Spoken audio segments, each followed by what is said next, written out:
জড়িত কণ্ঠে করজোড়ে সেই হারিয়ে যাওয়া ফোন ফেরত চাইছেন যাত্রীদের কাছে। এমন একটি ভিডিও সামাজিক যোগাযোগ মাধ্যমে ছড়িয়ে পড়েছে, যা ব্যাপক আলোচনা সমালোচনা তৈরি করেছে। ছড়িয়ে পড়া ভিডিওতে হাজার হাজার মানুষ নেতিবাচক মন্তব্য করছেন। কেউ বলছেন, ভিনদেশে আমরা মানিব্যাগ ফেলে এলেও কুরিয়ারের মাধ্যমে তা ফেরত দেয়, আর আমাদের দেশের এই হাল। আবার কেউ বলছেন, জাতি হিসেবে আমরা যে ছোট তা বিভিন্নভাবে আমাদের মনে করিয়ে দেওয়ার জন্য ধন্যবাদ।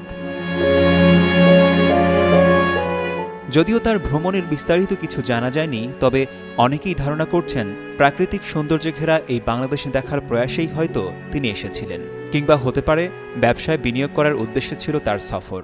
কিন্তু এমন এক উদ্ভট পরিস্থিতি তাকে বাংলাদেশ সম্পর্কে হয়তো ধারণাই বদলে দিয়েছে।